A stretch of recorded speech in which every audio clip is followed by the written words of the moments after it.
Hello, my name is Michael Bean. I am an acting teacher. This is your free lesson for myfreeactingclass.com for Wednesday, March the 17th. Happy St. Patrick's Day.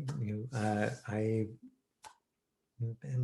could pretend that I'm wearing green. There might be some green on my socks. Today, I'm excited to show you some new things.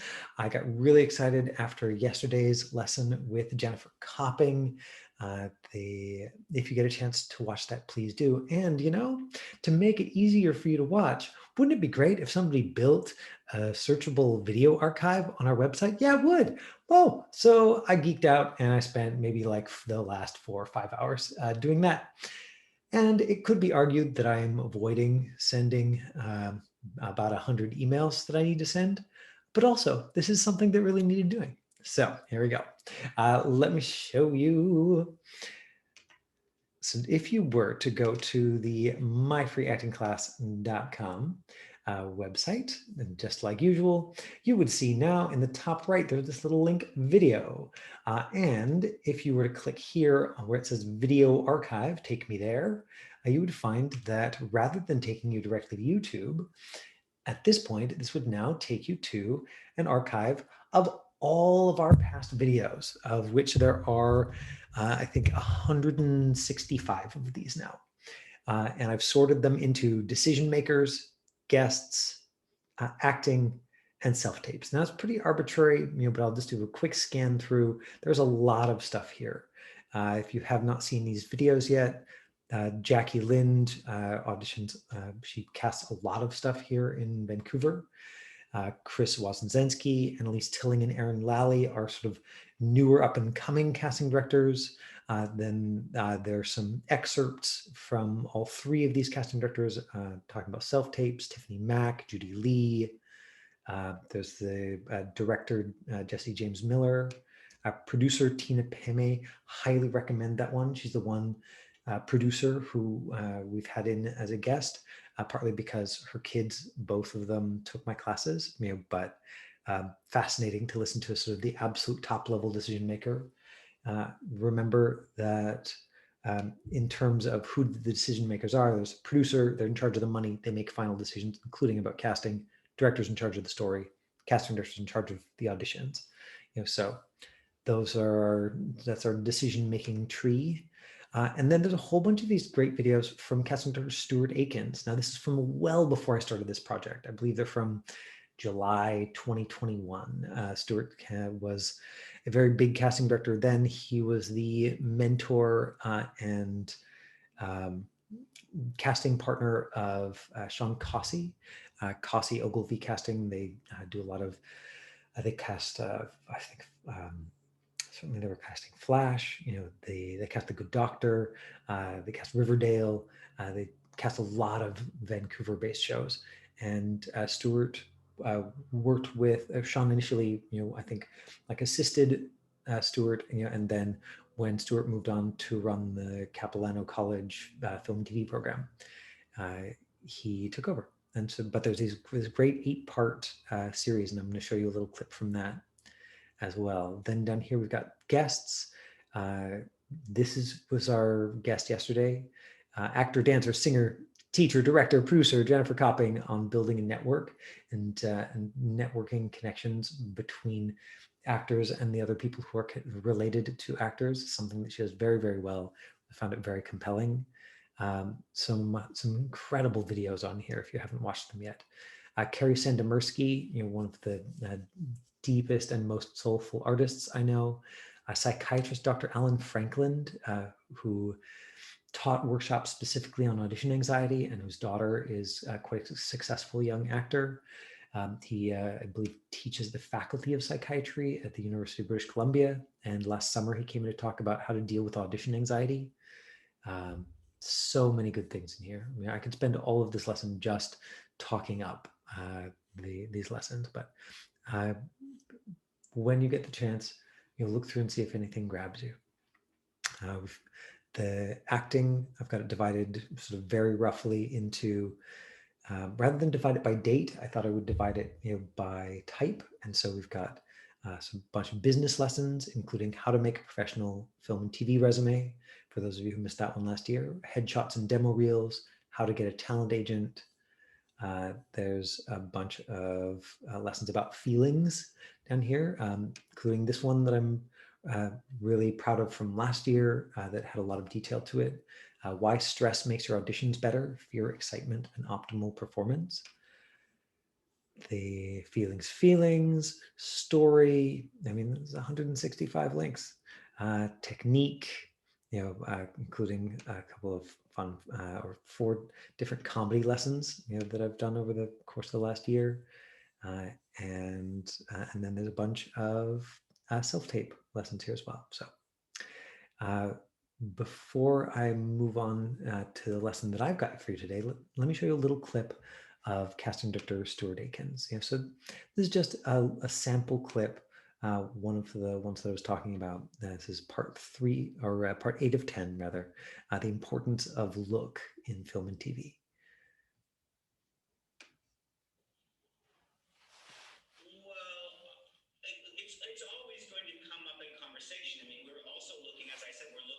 Someone who looks one way and perhaps acts another. But we are, it's a visual medium. So I have to believe that you could be the person. Not only, not just channeling the performance, but also from some visual reference. I have to believe it. So it means that you have to be able to understand that, playing a hooker hung out and strung out on crack at 11 or 12, you're not going to be able to come in looking the way you are. Yeah. So those are the kinds of realities that you have to remember as an actor. So you have to be able to take that leap to where it is. So, but quite honestly, I believe a good actor is very much a chameleon. So if you know that you look in a certain way, then and you have to look in a different way, then you work towards that. But you remember that. But ultimately, there is some, as I say, the director makes 3 decisions in the room. They ask, the first decision is, can you act? The second decision is, can you take direction? And then, are you right for the role? But by the time we get to the third situation, you're really not in very much control over it, except if you have prepared yourself visually to look more like the part. So there's probably like an hour and change of Stuart's sort of entire casting director workshop there on YouTube, and you can find links to it there. Obviously, he was somebody who had and likely still has, I haven't seen him or talked to him in a long time, a high degree of conviction, but he trained under one of the very first casting directors in Vancouver, and he was one of the first casting directors in Vancouver. Spent decades working here, and he cast the Twilight movies back in the day, and he was had a lot of experience, and so one more little piece of things to offer you. Now, one of the things that Jen offered at the end of her session yesterday, I said, do you have any advice or any encouragement that you would offer to young actors? And she talked about the importance of breathing and how this is something that continues to sort of surprise and delight her or come back in her own life, is how important breathing is. And so today, in between building the video links that I showed you, I also did some kind of dived into some of the resources around that, so that you don't have to just take my word for it.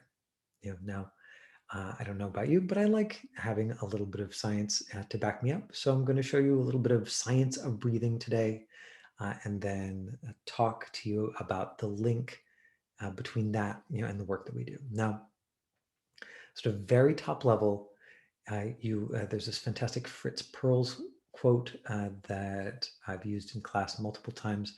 Fear is excitement without the breath. Fritz Perls was a psychologist and the founder of a type of psychology called Gestalt psychology. The idea is that breath carries feeling. Yeah, and my understanding from many different voice teachers, yeah, and also from the amount of like sort of hard science that I've been able to take in, is that when we have strong feeling, and it's not the right time. If it's like, oh, this feeling is coming up, and now's not the right time. Physiologically, like in our bodies, how do we shut down that feeling? We shut it down with muscular tension. And in lots of ways that we are not even aware of. Right? Like it's not like we have to tell all of these little muscles what to do. We're just like, not the right time. And a lot of those muscles are in and around and related to our breathing apparatus, which is one of the reasons why I've brought in voice teachers to be guests in these lessons a couple of times. You'll find those in the guests link on the video. I'm so excited about this. Can you tell? Because now when Eve's like, well, hey, what about resumes? I can be like, well, I'm so glad you asked. It's right here. Bam! And I can send you the link instead of saying like, yeah, you'll have to go on YouTube and search for it. Let's look at a couple of YouTube videos that might sort of help give context. Right. So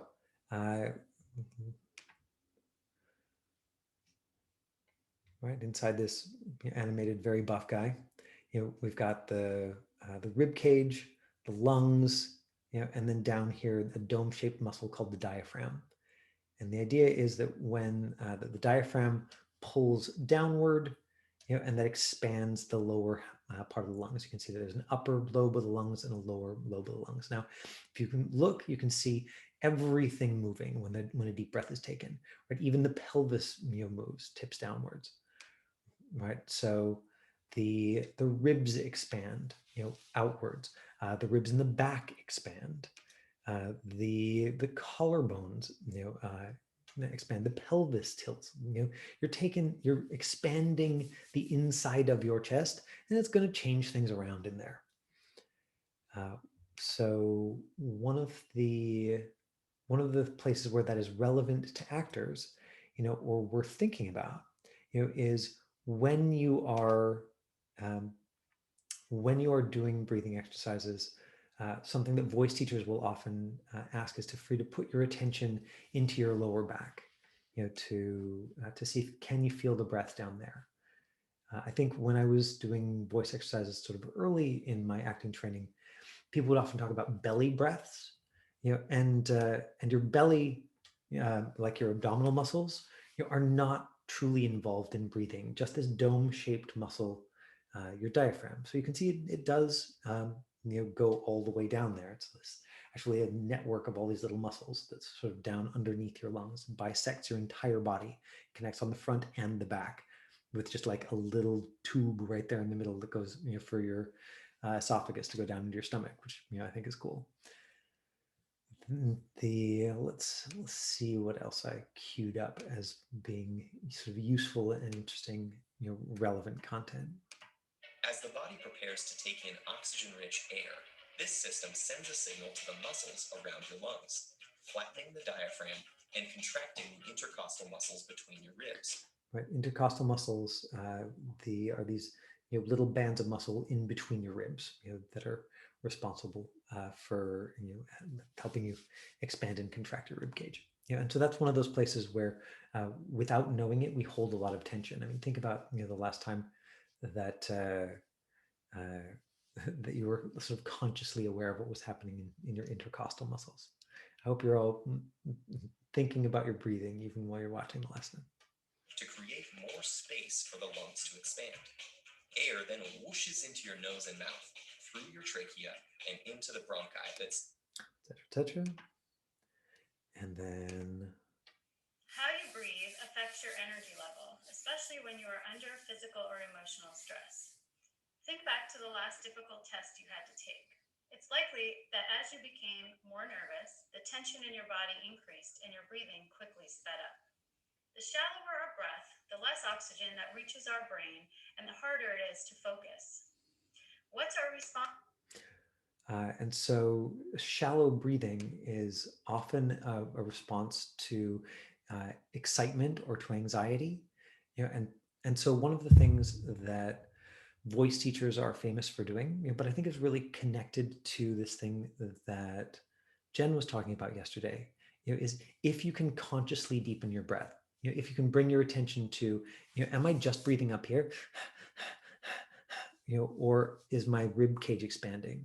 And you saw in the animation, hopefully, like it is fairly subtle. It's not a huge movement, in the rib cage, but particularly if you have animals, dogs or cats, or if you have like very young children under the age of 1 in your life, watch them, especially while they sleep, and you'll see that their entire rib cage goes shoo, shoo, shoo, shoo. And then what's fascinating is that that doesn't happen for most of us, right? Like in deep sleep for sure, but right now I'm breathing, but I'm definitely doing these like sort of little catch breaths. I'm not activating my diaphragm, or expanding my rib cage just as I'm talking to you. But if I was to choose to do that, and if I was to do some of that consciously, likely as an actor, I would invite more feeling into my work. Certainly I would invite more breath support, which is one of those things that anybody who's engaged with singing training will know, is that even if you are not intending to be very loud, if you have all of that extra breath, then then you have more support behind what you're singing, and you're likely to have more range. You're likely to have more availability. So in deepening your breath is one easy access point for feeling. Now, because I'm me, I just have to geek out like a little bit more with you, because I've been enjoying approaching these lessons from a place of like, what do I want to learn about today? Okay, I'm going to spend some time learning about that, and then I'm going to distill it down as much as I can, and I'm going to bring it to folks in the My Free Acting class. So something that I found science-wise that I got really excited about, was this study entitled Respiratory Feedback in the Generation of Emotion. Basically, okay, so this study, they bring in a couple of groups of volunteers. They bring in this first group and they say, okay, let's talk to you about and get you to sort of try and on purpose invite into your body joy, anger, fear, and sadness, right? It says here through the use of memory, fantasy, and by modifying their breathing pattern. And so then they analyze it. They're like, okay, how fast are they breathing? Where in their lungs are they breathing? How deep are the breaths? The pauses between them, and then they use that to make a list of breathing instructions. Then they give those instructions to a second group of volunteers, and just say, okay, we are in this study, we're just studying breathing, no particular reason. But in the survey afterward, they asked them all these feeling questions. And then the test was, would people, if they were not sort of primed with the feeling, if they didn't say, here's the feeling that we're going for, would they get some of the emotion? And then because the internet is full of wonderful things, not only was I able to like find more details about the study, but I was actually able to find some of um, the actual tables from the original study. So these are like a little bit dense. I'm having some trouble looking through them, but I want to show them to you because I just got excited about them. Right, so here we go. Respiratory parameters as a function of breathing conditions. Didn't think you were going to get that in an acting class, did you? One of the things that I saw in reviewing the data from the study, and I think that you see reflected here, right? So they were just covering 4 sort of primary color emotions: joy, anger, fear, sadness. Is that folks who were experiencing joy took longer, deeper breaths. The folks who are experiencing anger and fear, shorter breaths. The sadness, also shorter breath. Now that's real. That part is interesting to me, because I know that for myself as an actor, if I want to access sadness in particular, often breathing more deeply helps me find access to it. So that's a place where their study and my lived experience have a little bit of deviation. But then I looked at this more detail, and there's this, and the pause between the breaths in their study is longer, and associated with that feeling. And you'll have it there in the YouTube video if you're like, man, I want to geek out too, and I want to go look up this study. Great. You know what? I will put the I'll put it right there in the chat window for the 4 of you, and then everybody else, can look it up to Google the terms. But if you want to go and read that article and then follow it through to more details about the study, what I saw there, was just backup for the basic idea that just breathing changes feeling.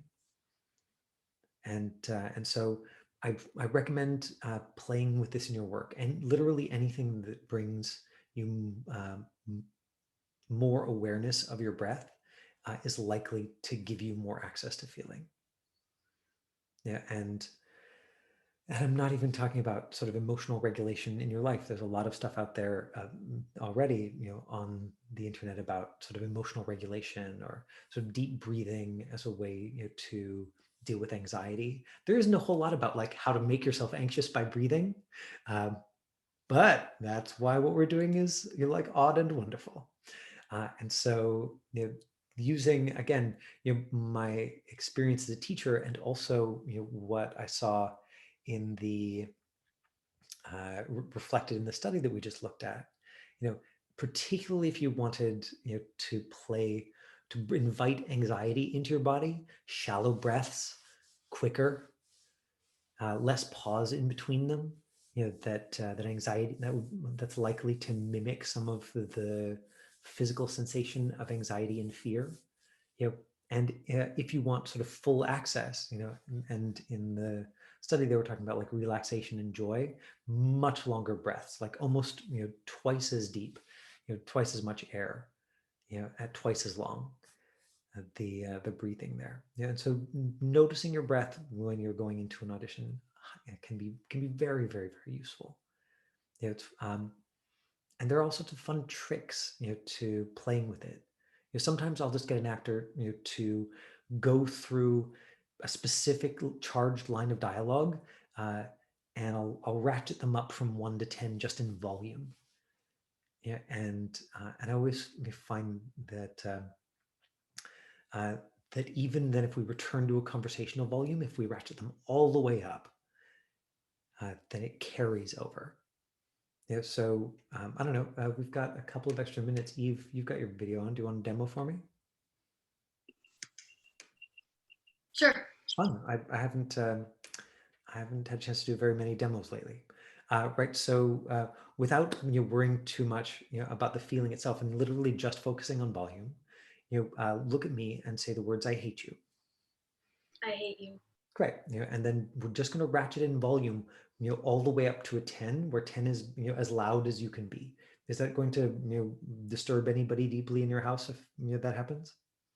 No, maybe I should close my window. One Okay, second.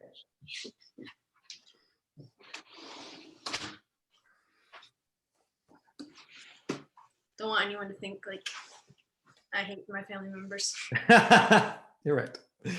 Good. So start. Just look at me and say, "I hate you." I hate you. Good. That's a 1. Give me a 2. I hate you. Take a deep breath. Use the breath to speak. Give me a 3. I hate you. Take a deep breath in through your mouth. Use the breath to speak. Give me a 4.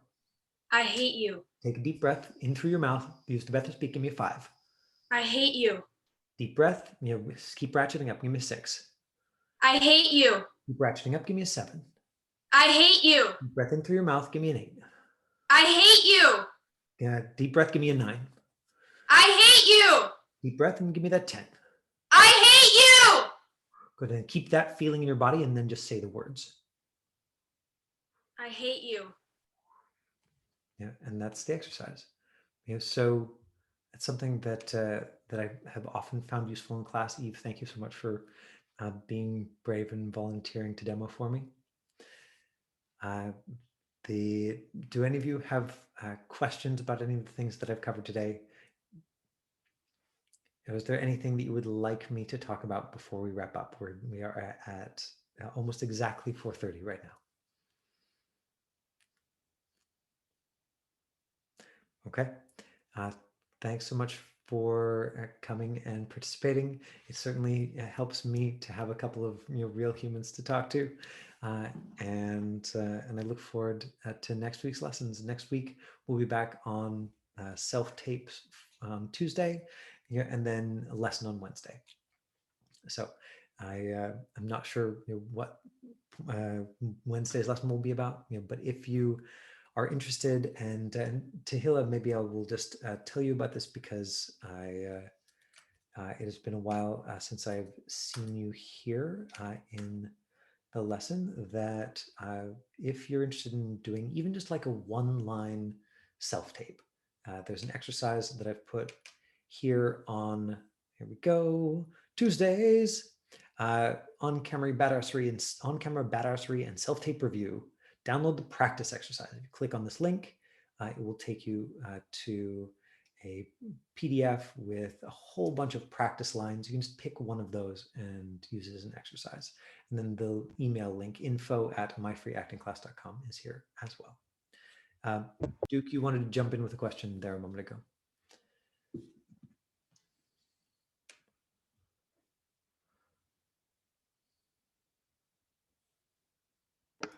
So no class on Monday?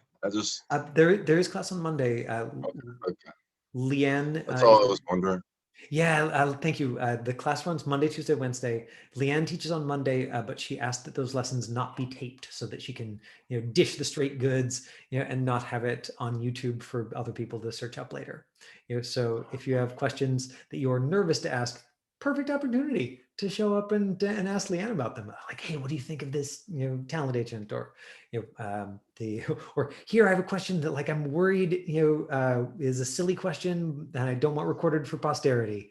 You can ask Leanne. Awesome. Okay. Thanks for another good class, and I will see you all again soon, I hope. Thank you. Bye, everybody. Bye.